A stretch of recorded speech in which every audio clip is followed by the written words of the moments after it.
What happens when a CEO realizes the people he trusted to run his business might be the reason it's falling apart? Jared Foster shifted nervously in the back seat of the Uber as it pulled up to the third garage on his list. He owned 8 garages across the state, a business he had inherited from his father 5 years ago. At first, everything had gone well. The garages were busy, the staff was happy, and customers kept coming back. But lately, Jared had been getting complaints. Long wait times, shoddy repairs, bad customer service. His district manager, Pete, always had an excuse. Staff shortages, supply chain issues, customers being too picky. Jared didn't buy it anymore. He decided to go undercover. No warning, no heads up. Just a regular guy looking for work. He grew out some facial hair, kept his baseball cap low, wore oil-stained jeans and an old hoodie. He used a fake name, Joe. None of the garage employees had met him personally. Most had only seen a photo of his dad hanging in the break rooms. A few might have seen a corporate email or two, but they wouldn't recognize him. Jared made sure of it. The garages were spread out, and this one, Garage 3, was supposed to be one of the busiest. Pete had told him it was running like a well-oiled machine. Jared stepped out of the car, took a deep breath, and walked toward the office. Inside, the manager, a tall man in his 40s with thinning hair and a gut stretching his polo shirt, barely glanced up from his phone.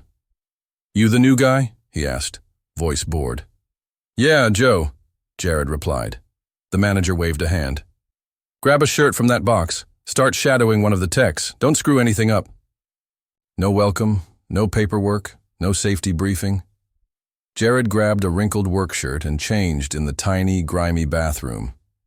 As he stepped into the garage, the smell of burnt rubber and oil hit him hard.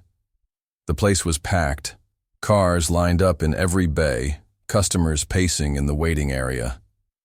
Mechanics moved fast, sweating through their uniforms. A young woman with dark hair pulled into a messy ponytail caught his eye. She was fighting with a rusted bolt under the hood of a sedan, her knuckles scraped raw, tools scattered around her. "Hey," Jared said, walking up. "Mind if I help?" She looked up, wiping her forehead with the back of her hand. "You're the new guy? Joe, right? I'm Brooke Cortez. Yeah, here, hold this light." As he steadied the light, he noticed her tools were in terrible shape. Wrenches bent out of shape, sockets cracked, a ratchet held together with duct tape. "These tools, aren't they dangerous?" Jared asked quietly. Brooke gave a tired laugh. "Yeah, tell that to management. I've put in requests for replacements for months. They just tell me to make it work." Jared watched her hands tremble slightly as she tightened a bolt with a cracked socket. If it slipped, it could slice her hand open. Anger boiled inside him. His dad had built this company on taking care of workers. How had it gotten this bad? Before he could ask more, a loud voice sparked across the garage. "Brooke, move your ass. That car's been here an hour." It was the manager from earlier. He stomped over, face red. "And you," he snapped at Jared. "Don't just stand. There, clean up that bay." Brooke muttered under her breath and got back to work. Jared bent down to pick up tools, biting his tongue. Over the next few hours, Jared saw more. Mechanics working without gloves because the supply closet was empty, a customer getting yelled at for asking for an update, a kid named Tyler, no, more than 19, getting scolded for taking a water break. It wasn't just bad, it was broken. And it wasn't because of staff shortages. There were enough workers, they were just beat down, under-equipped, and badly managed. By the end of the day, Jared's back ached from scrubbing oil off the floor. His hands were black with grime. In the break room, he sat across from Brooke as she wolfed down a sandwich. "You like working here?" he asked carefully. Brooke shrugged. "I like fixing cars, hate everything else, but I need the paycheck, saving up for tech school." Jared nodded, feeling a tight knot in his chest. He leaned back against the wall, staring at the cracked ceiling tile above him. He didn't just feel anger. He felt guilt. He had trusted the wrong people. He had let this happen. Tomorrow, he promised himself he would dig even deeper. He wasn't leaving until he knew exactly who was hurting his company and who was keeping it alive. The next morning, Jared showed up early. The sky was still a soft purple. A thin mist clung to the cracked asphalt outside the garage. He leaned against the building, sipping burnt coffee from a gas station down the street. The garage door creaked open a few minutes later, and Brooke limped inside, a noticeable hitch in her step. "You all right?" Jared asked, tossing his cup into a dented trash can. "Rolled my ankle yesterday," Brooke muttered, dropping her backpack onto a splintered bench. "No time to ice it. Gotta keep moving." Jared didn't press. He followed her inside, the fluorescent lights flickering on sluggishly overhead. As he clocked in on the ancient punch machine, Pete's voice boomed from the office. "Joe, get your ass over here." Jared made his way to the office, heart thudding. Pete leaned against the desk, arms crossed. He wore a gold chain over his shirt today, and the smell of heavy cologne filled the cramped space. "Listen up," Pete said, voice low. "We got inspections coming next week. You see anything wrong, you keep your mouth shut. You hear me?" "Sure," Jared said, measuring each word. Pete jabbed a finger into his chest. "You're lucky to have a job. Here, don't mess it up." Jared nodded once and left without another word, his jaw clenched so tight it hurt. Out in the garage, the day picked up fast. Brooke was already under a lifted truck, ratchet in hand. Tyler wiped down the bay next to her, eyes sunken from lack of sleep. Another tech, a stocky guy named Vince, leaned against a tool cabinet, scrolling through his phone while a customer waited at the front counter, tapping impatiently. "Hey, Vince," Jared said. "Customer's waiting." Vince didn't even look up. "Ain't my problem. Front desk's job." The receptionist, a thin woman with heavy eyeliner and a nervous twitch, wasn't in sight. Jared hesitated, then wiped his hands on his pants and approached the counter. "Hey," he said to the man waiting. "Someone will be with you in a second. What do you need?" "My wife's car was supposed to be ready yesterday," the man said sharply. "Nobody's answering the phone. I drove 40 minutes to get here. I'll find out for you." Jared ducked back into the garage. He spotted Brooke tightening a belt under the hood. "Hey, you know anything about a Ford Escape waiting on a belt replacement?" Brooke wiped her hands on a rag.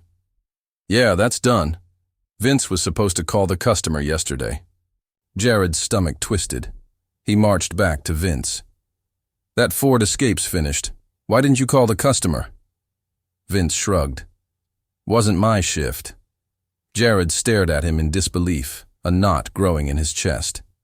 Vince tucked his phone into his pocket and sauntered off toward the vending machine. By noon, the garage was a mess. Oil spills went unmopped. Customers waited for hours without updates. Vince disappeared into the back for long stretches. Tyler dropped a brake caliper because his hands were shaking from hunger. He hadn't had time for breakfast or lunch. Brooke pushed through it all, her limp worsening, refusing to sit down even once.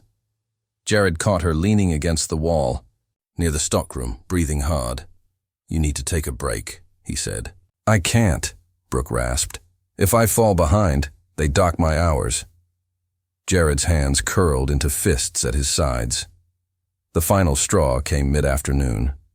A woman in her 60s brought in her battered minivan for a tire rotation. She waited, quietly, for over 2 hours. When she finally approached Pete, who stood near the office pretending to check paperwork, she asked if someone could at least look at her car. Pete glanced at her, rolled his eyes, and said loudly enough for half the garage to hear, "Maybe if you didn't drive that piece of junk, you wouldn't need so much work done." The woman's face crumpled. She turned and walked quickly toward the exit, head down. Jared felt the blood drain from his face. He stepped forward, voice steady but low. "Hey, that's not how you talk to customers." Pete turned slowly. His smile was ugly. "You got a problem, Joe?" "Yeah," Jared said, pulling the dirty work shirt over his head. He tossed it onto the floor. "I do. The entire garage froze. Tools dropped. Conversation stopped mid-sentence. "I'm Jared Foster," he said, his voice echoing off the concrete walls. "I own this company." Brooks' wrench clattered to the ground. Tyler gaped. Vince dropped his candy bar. Pete's face went pale, then dark with rage. "You're full of it." Jared pulled his wallet from his back pocket and flipped it open to his ID, holding it up for everyone to see. "I built this company with my dad. I trusted people to run it right. And what I see here," Jared swept his arm around the grimy, broken garage, "is not what we stand for." Pete opened his mouth, but Jared cut him off. "You're done. Pack your things. You're fired. Effective immediately." Pete's face twisted, but he said nothing. He stomped into the office, slamming the door so hard the windows rattled. Jared turned to Vince. "You two, get out. This isn't a place for people who don't respect the customers or the team." Vince's jaw dropped, but he didn't argue. He grabbed his jacket from the hook and stormed out without a word.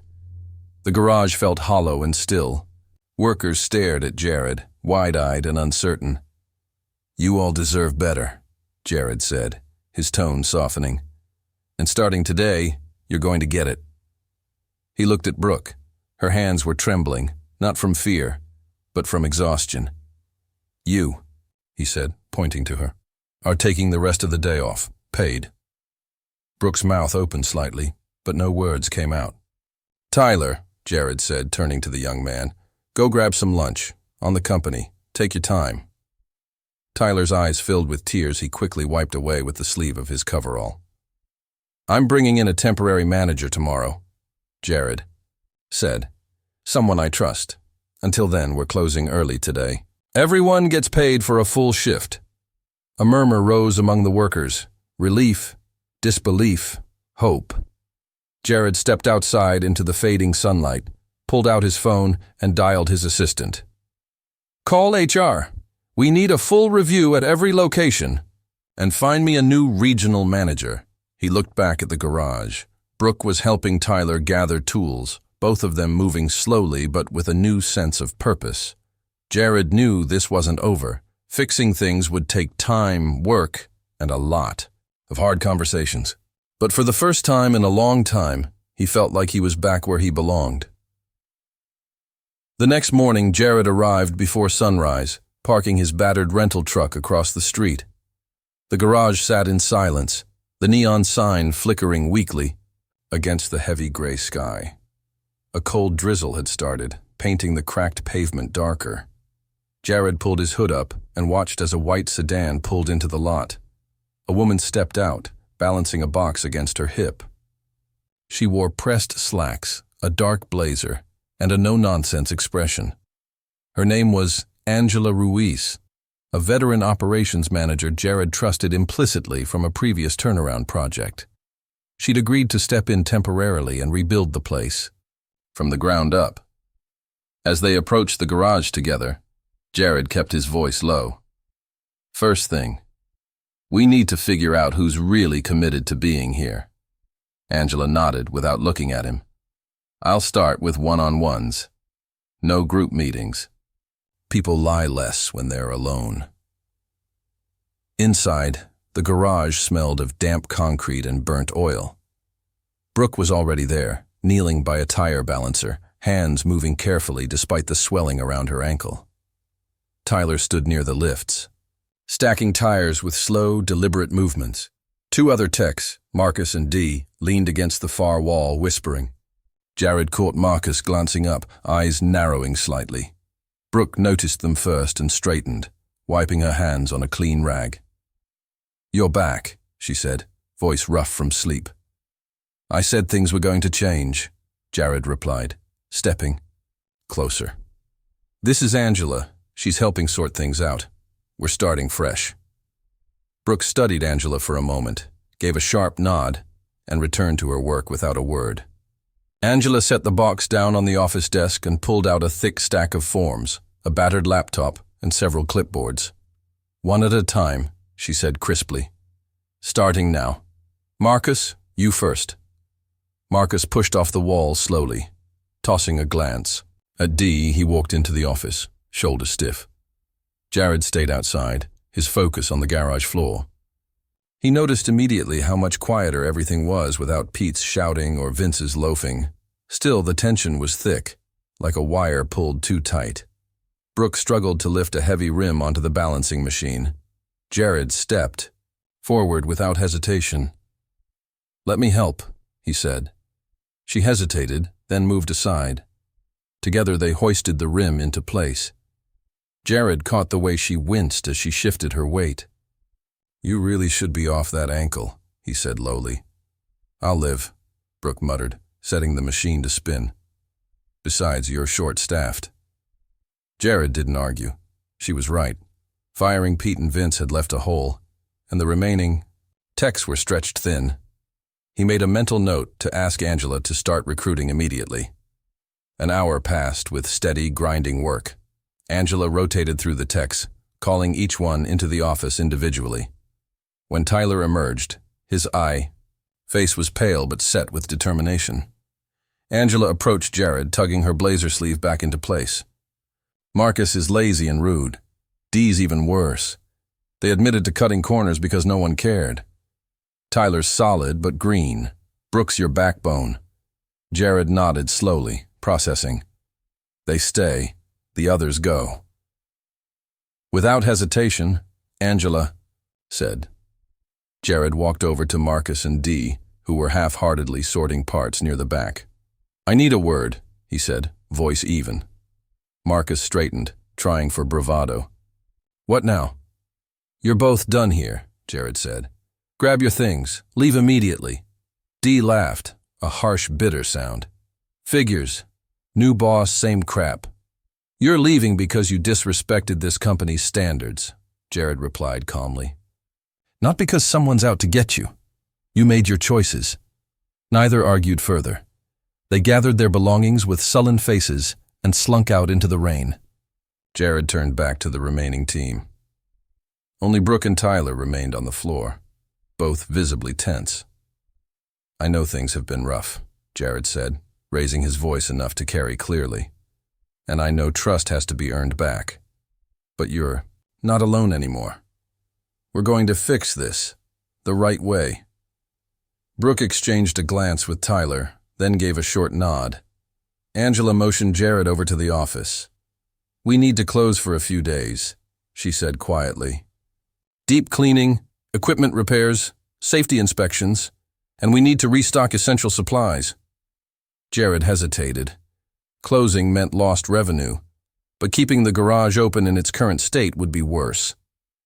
"Do it," he said. "Full overhaul." Angela's eyes sharpened. "And the tools.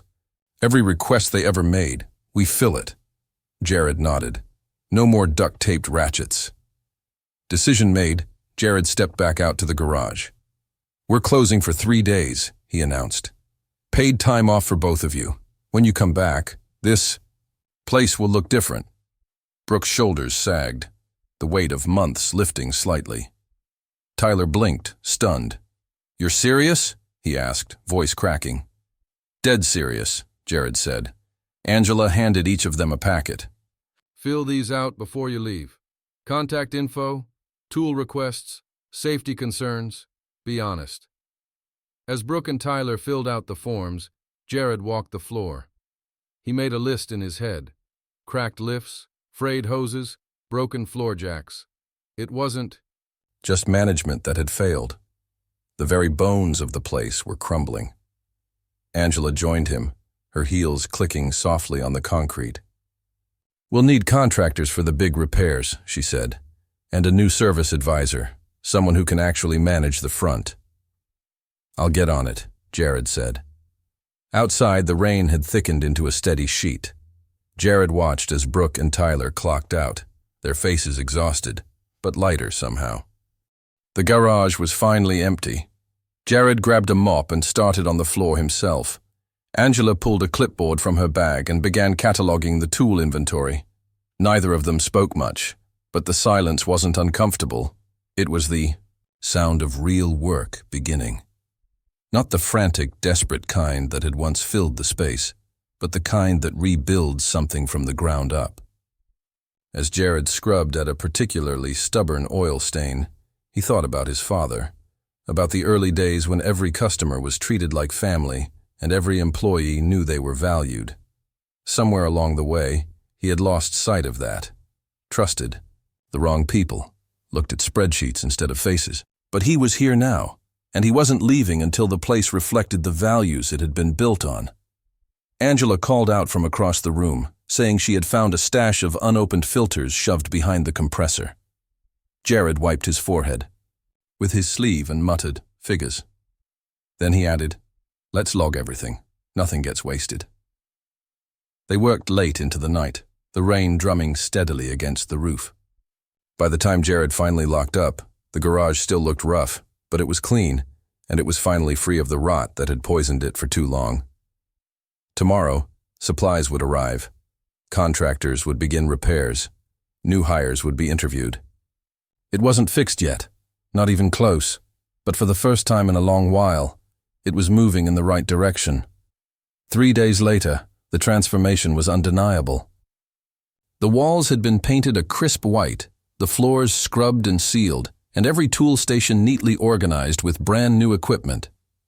A faint scent of industrial cleaner still hung in the air, a welcome change from the old stench of oil and sweat. New safety signs lined the walls, bold and clear. Even the front office had been overhauled, with a cracked counter replaced, and a waiting area now furnished with clean chairs and a coffee station. Jared stood near the bay doors with Angela, watching a delivery van back into the lot to unload the last shipment of parts. Brooke and Tyler arrived early, just as they had promised, both in crisp new uniforms Jared had ordered for the team. Brooke adjusted her tool belt, still walking with a slight limp, but her expression was brighter, more focused. Tyler looked better rested, carrying a quiet confidence that hadn't been there before. Jared called them over and told them, "This is your garage as much as mine now. If you see something wrong, you speak up. No more looking the other way." Brooke nodded. "Will you be around or just checking in?" she asked. "I'm not disappearing again," Jared said. "I'll be visiting every site personally, starting with here. No lemon." Tyler glanced at the new lifts gleaming under the lights and said, "Feels like a real shop now." Jared nodded. "It is. And it stays that way." Angela handed each of them a laminated checklist and explained, "Daily inspections. We catch problems early, we fix them early." As the morning unfolded, customers started arriving in a slow but steady stream. Jared stayed in the background, watching the team handle the flow. Brooke immediately took charge of the floor, assigning jobs based on skill. Tyler managed intake forms with a surprising efficiency, double-checking everything before a car moved into a bay. Jared stepped outside to take a call from the new regional manager, Nolan Price, a sharp, experienced professional he had personally hired. Nolan confirmed he would be visiting every garage personally and conducting private interviews with every employee. As the call ended, Jared spotted an older man walking hesitantly toward the entrance, jacket soaked through, keys clutched in one hand. Jared opened the door for him and welcomed him in. Brooke quickly met him at the counter with a warm, "Good morning. How can we help today?" The man explained his truck was making a strange noise when turning. Brooke carefully took down the details, never rushing, never impatient. Jared watched from a distance, a weight lifting from his chest. This was how it should have always been. Even with the improvements, the day wasn't without its challenges. A rusted bolt on a sedan delayed a repair. Brooke calmly explained the situation to the customer and offered a loaner vehicle, at no charge. Tyler accidentally double-booked a service slot, but instead of panicking, he flagged the issue, and Brooke adjusted the schedule without chaos. By late afternoon, the garage had cleared most of its appointments. Jared gathered the team in the now clean break room, stocked with fresh supplies. "You handled today like pros," he told them. "But this is just the beginning." Brooke leaned against a table, arms crossed but relaxed. "What's next?" she asked. "Next is building a team around you," Jared replied. "We're hiring 2 more techs and a full-time service advisor. Until then, we stay lean. Focus on quality, not volume." Tyler fidgeted nervously. "And the other garages?" he asked. "They're getting the same treatment," Jared said. "No exceptions." Angela stepped forward and placed a binder on the table. "This is the new employee manual. It spells out everything: expectations, rights, procedures. You'll get a full orientation next week." Brooke flipped through it, scanning a page. "Paid sick leave?" she said, surprised. "Real sick leave," Jared confirmed. "You get hurt or sick, you stay home and heal. No punishments." Tyler stared in disbelief. "And tool allowances?" "Every year," Jared said. "You'll never have to patch broken tools again." They sat in silence, letting it sink in. Brooke closed the binder with a soft thud. "Feels like a real company now," she said. Jared nodded. "It is." He wasn't just patching holes anymore. He was rebuilding, foundation up. Later that evening, after the garage had closed, Jared stayed behind with Angela to review the first round of customer feedback forms. Every one of them praised the service, the cleanliness, the professionalism. Several mentioned Brooke by name. Angela tapped her pen against a form and said, "You've got a leader in her." "I know," Jared replied. He stepped outside, into the cool night air, hands tucked into his jacket pockets. The neon sign above buzzed quietly, clean and bright now. Across the street, a diner's lights flickered on, casting long shadows across the pavement. He thought about the journey that brought him here, the betrayal, the decay, the hard truths. None of it had been easy. None of it ever would be. But he had remembered something important.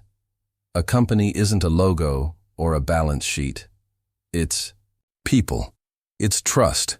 And if you don't protect that trust, if you let it rot, you lose everything. Brooke stepped out beside him, rubbing her hands together against the chill. "You're not going to vanish on us, right?" she asked. Jared shook his head. "Not a chance." She smiled, a real, unguarded smile. "Good," she said, "because we're just getting started."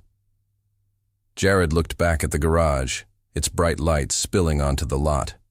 "Yeah," he said quietly. "We are."